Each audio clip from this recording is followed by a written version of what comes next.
Berkecimpung dalam industri makanan merupakan pilihan yang sangat baik dalam memulai suatu usaha, mengingat makanan merupakan kebutuhan primer bagi setiap orang, tanpa terkecuali makanan ringan seperti roti, kue, maupun dessert.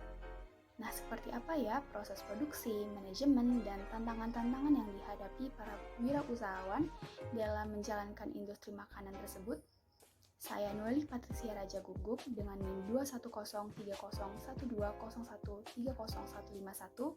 Pada video ini akan mewartakan info tersebut melalui usaha menengah toko roti bernama Jenis Bakery yang terletak di Kecamatan Pangkalan Kerinci, Kabupaten Pelalawan, Riau.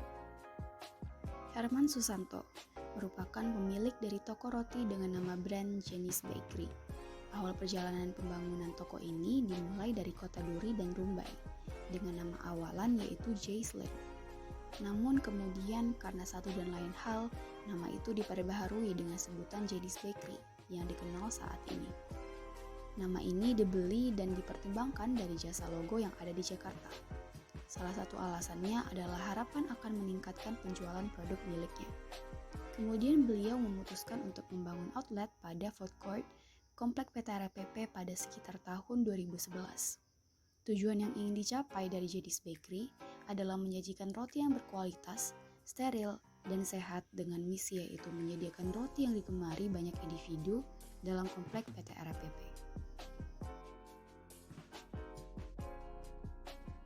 Alur proses produksi dari roti dan kue yang tersedia di Jenis Bakery dimulai dari pemesanan bahan baku yang berasal dari Jakarta, lalu dilengkapi juga dengan bahan-bahan yang tersedia di Pekanbaru.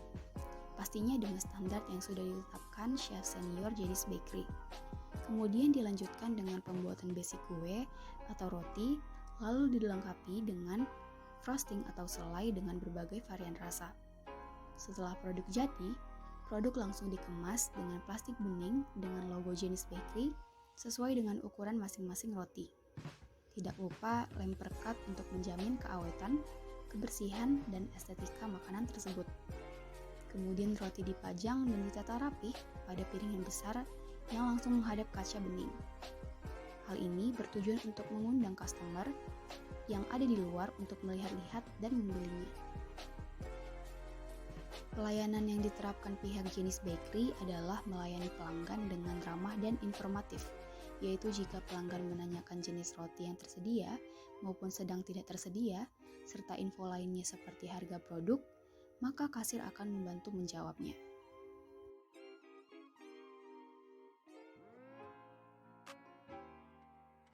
Pemasaran yang dilakukan Jenis Bakery adalah dengan menggunakan sosial media pada Instagram. Di sana terdapat foto produk dan tampilan toko yang bisa memperkenalkan Jenis Bakery ke masyarakat yang lebih luas. Juga tertera nomor call center yang bisa dihubungi jika ada pemesanan atau pertanyaan yang bisa disampaikan calon pelanggan. Pada akun tersebut juga diberikan wadah untuk para customer bisa memberikan saran dan penilaian terhadap Jenis Bakery.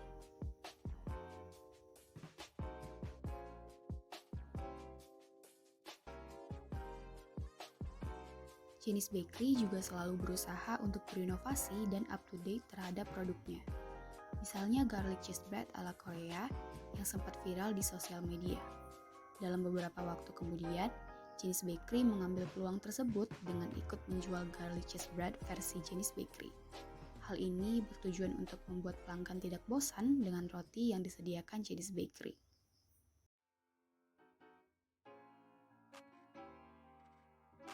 Adapun manajemen Jenis Bakery dimulai dari pemilik toko sebagai pemimpin, chef senior dan chef junior yang membuat kue, roti, dessert, dan semua menu Jenis Bakery, kemudian kasir yang melayani pelanggan serta membantu penataan produk jadi.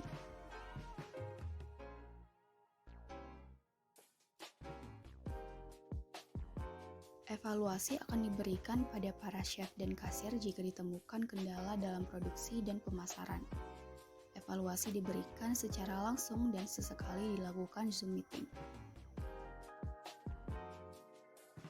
Dari keseluruhan alur produksi dan pemasaran, ditemukan bahwa tantangan berat pada pekerja Jenis Bakery adalah keahlian dalam bahasa Inggris yang kurang. Diketahui bahwa warga komplek PT RPP Pangkalan Kerinci berisikan campuran warga yang berasal dari luar negeri. Meskipun jumlahnya sedikit, tetapi hal ini juga menjadi dampak negatif pada tingkat kepuasan customer jika tidak terlayani dengan maksimal. Keahlian inilah yang akan terus dituntut untuk dilatih pada para pekerja jenis bakery.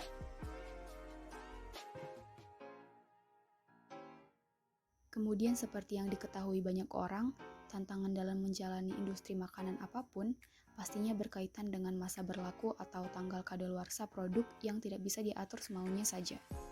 Pastinya jika disimpan terlalu lama juga akan meninggalkan bau tak sedap, sehingga ketika produk tidak terjual habis dalam rentang hari yang ditentukan, maka produk akan segera diturunkan dan digunakan untuk pakan ternak dan dibuang.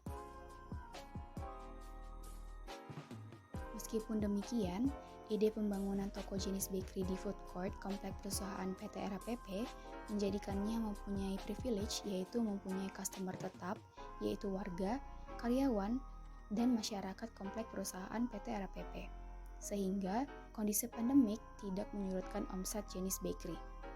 Dengan privilege ini juga, jenis bakery tidak memerlukan promosi yang besar-besaran dalam proses pemasarannya. Cukup dengan kehadiran tokonya pada food court komplek PRPP, para warga akan berkunjung dan mengetahui keberadaan jenis bakery. Dan teknik pemasaran word of mouth atau informasi dari mulut ke mulut pun akan tercapai dengan baik. Hal inilah yang kemudian sudah dipertimbangkan oleh Pak Herman Susanto dalam pembangunan dan pengembangan tokonya, di mana beliau menganalisa kelayakan bisnis aspek manfaat ekonomi bagi usahanya, di mana persaingan tidak cukup sengit untuk usaha roti dalam komplek PT RPP, sehingga otomatis akan menguntungkan. Kemudian aspek manfaat ekonomi usaha ini bagi perusahaan PT RPP dan warga, di mana dengan berdirinya toko jenis bakery bisa menyediakan salah satu kebutuhan pangan warga komplek dengan mudah. Pada akhirnya, dengan segala jenis keuntungan, kerugian, tantangan dalam keberjalanan usahanya, jenis bakery mampu bertahan selama 10 tahun dan akan terus berlanjut.